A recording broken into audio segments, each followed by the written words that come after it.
Plane को मार गिराया। 3 दिन तक सिर्फ बेतुके बयान दिए। पुतिन की माफी के बाद भी क्यों भड़क गए हैं अजरबैजान के राष्ट्रपति, जानेंगे क्या है मामला। तो वहीं दूसरी तरफ भारत कभी भी नहीं देगा हमें, बांग्लादेश ने ये कहा है। वहीं बांग्लादेश पाकिस्तान से अब कौन सी मिसाइल मांग रहा है। जियोपॉलिटिक्स में बहुत कुछ चल रहा है, हमेशा की तरह जानने को मिलेगा बहुत कुछ। आइए जानते हैं इन खबरों को विस्तार से। अजरबैजान के राष्ट्रपति इल्हाम अलीयेव ने पुष्टि की है कि जिस विमान दुर्घटना में 38 लोग मारे गए उसे रूस ने मार गिराया था। हालांकि ऐसा अनजाने में हुआ। उनका ये बयान तब आया है जब रूसी राष्ट्रपति व्लादिमीर पुतिन ने विमान हादसे के लिए माफी मांगी। अलीयेव ने अजरबैजान के सरकारी टेलीविजन को बताया कि विमान पर रूस की जमीन से हमला किया गया था। उन्होंने कहा कि विमान को जानबूझकर नहीं गिराया गया था। हालांकि उन्होंने रूस पर कई दिनों तक इस मामले को दबाए रखने का प्रयास करने का आरोप लगाया। अलीयेव ने कहा कि हम पूरी स्पष्टता के साथ कह सकते हैं कि विमान को रूस ने मार गिराया था।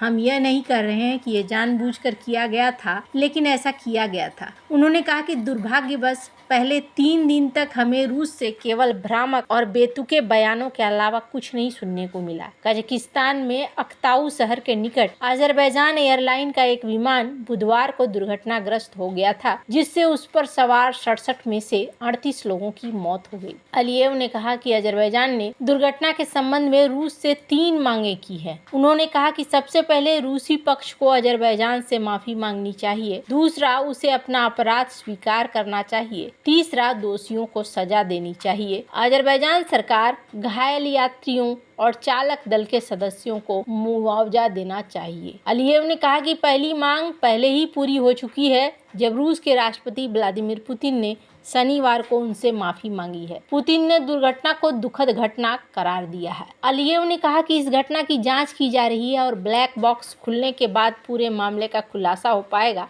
उन्होंने कहा कि अजरबैजान ने हमेशा दुर्घटना की जांच के लिए अंतर्राष्ट्रीय विशेषज्ञों के एक समूह पर सहमति जताई है। उन्होंने रूस के इस सुझाव को स्पष्ट रूप से अस्वीकार कर दिया, जिसमें उसने अंतर्राज्यीय विमान समिति से इस घटना की जांच कराने के लिए कहा था। यह समिति स्वतंत्र देशों के राष्ट्रमंडल में नागरिक विमानन की देखरेख करती है। अलीयेव ने कहा कि इस संगठन में ज्यादातर रूसी अधिकारी शामिल हैं। इसका नेतृत्व रूसी नागरिक ही करते हैं। यहाँ निष्पक्षता के कारकों को पूरी तरीके से सुनिश्चित नहीं किया जा सका है। रूसी राष्ट्रपति भवन क्रेमलिन के प्रवक्ता दिमित्री पेस्कोव ने रविवार को रूसी सरकारी मीडिया को बताया कि पुतिन ने अलीयेव से फिर फोन पर बात की है, लेकिन उन्होंने बातचीत का विवरण नहीं दिया है। क्रेमलिन ने यह भी कहा कि कजाकिस्तान के अक्ताऊ शहर के पास दुर्घटना स्थल पर रूस, अजरबैजान और कजाकिस्तान की ओर से संयुक्त जांच शुरू कर दी गई है। खैर, अब जहां एक तरफ ये मामला है, वहीं दूसरी तरफ बांग्लादेश ने एक बार फिर से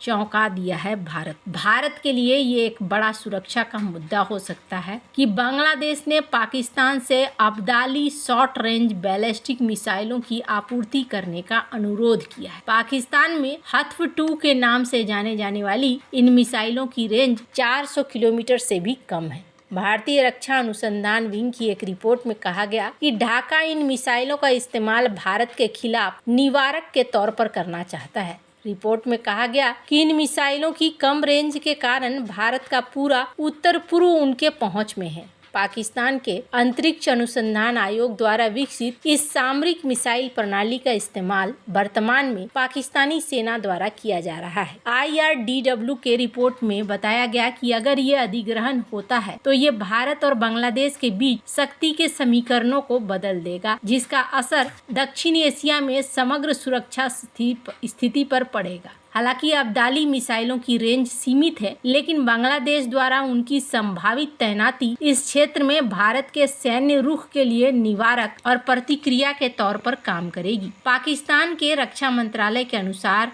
हत्व-2 या अब्दाली SRBM का वजन 1750 kg है। हत्व-2 मिसाइल में single stage solid propellant engine का इस्तेमाल किया गया है। हालांकि पाकिस्तान और बांग्लादेश दोनों की ओर से कोई आधिकारिक पुष्टि या खंडन नहीं हो पाया है, लेकिन कहा गया है कि इस्लामाबाद अधिग्रहण के लिए मंजूरी दे सकता है। हालांकि ये दोनों देश मिसाइल टेक्नोलॉजी का हिस्सा नहीं है, लेकिन वैश्विक मानदंड इस संभावित मिसाइल सौदे की समय सीमा को प्रभावित कर सकता है। अब्दाली मिसाइल एक मोबाइल ट्रांसपोर्टर इरेक्ट लॉन्चर वाहन के साथ आती है। इस मिसाइल की दो विशेषताएं हैं, ट्रांसपोर्टर इरेक्टर लॉन्चर और सॉलिड प्रोपेलेंट इसे परिवहन और लॉन्च करना आसान बनाते हैं। अगस्त में शेख हसीना के प्रधानमंत्री पद से हटने के बाद से बांग्लादेश में स्थिति बहुत अस्थिर रही है। हाल ही में ढाका ने नई दिल्ली के साथ सीमा पर बैरक्टार TB2 ड्रोन तैनात किए हैं और ये अजरबैजान आर्मेनिया युद्ध में एक महत्वपूर्ण भूमिका निभा चुका है। इन ड्रोन ने 2021 की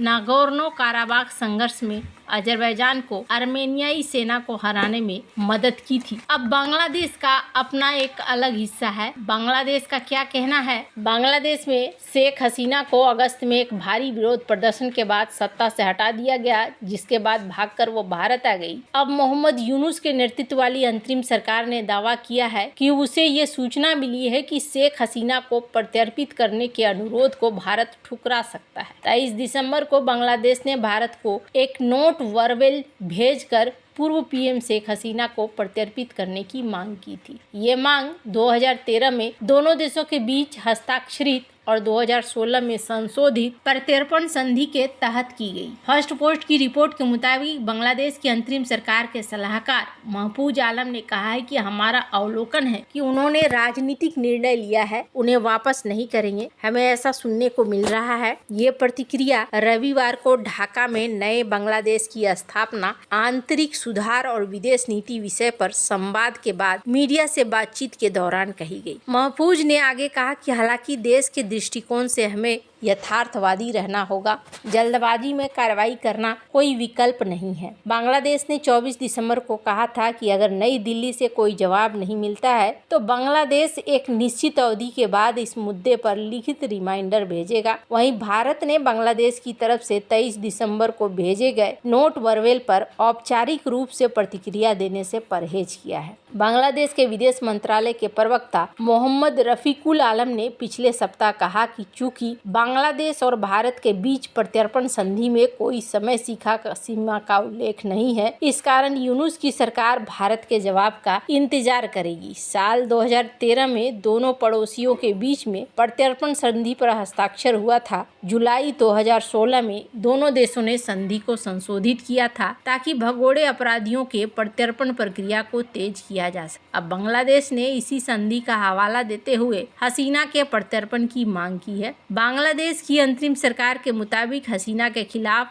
हत्या, नरसंहार और मानवता के खिलाफ अपराध समेत 100 से ज्यादा मामले हैं। हालांकि ये जो देखने को मिल रहा है, भारत और बांग्लादेश के बीच में रिश्ते खराब हो रहे हैं और बांग्लादेश और पाकिस्तान के बीच में रिश्ते बहुत अच्छे हो रहे हैं। ये जो चीजें हैं, ये चीजें आने वाले दिनों में और भी ज्यादा दिखेंगी। भारत को अब देखना बहुत जरूरी हो गया है, क्योंकि ये भी खबर मिली है कि अब 1971 के बाद पहली बार बांग्लादेश में पाकिस्तान की सेना की भी एंट्री होने वाली है और यहाँ पर ये ट्रेनिंग 2025 में शुरू होगी, जिसमें पाकिस्तान के मेजर जनरल रैंक के अधिकारी शामिल हो सकते हैं। और ये समझौता बांग्लादेश की मौजूदा यूनुस सरकार के इस्लामाबाद के संग संबंध सुधारने की कोशिशों के बीच में हुआ है और ये ट्रेनिंग कार्यक्रम लगभग 1 साल तक चलेगा। यानी कि भारत के खिलाफ फुल तरीके से वैसा ही सीन चल रहा है कि दोनों ही तरफ से अब भारत को संभालना होगा। ये भारत के लिए परेशान करने वाली खबर है। वैसे आपको क्या लगता है इन सब मामले में, आपकी क्या राय है? कमेंट कर जरूर बताएं। जल्द मिलते हैं अगले वीडियो में नई खबर के साथ।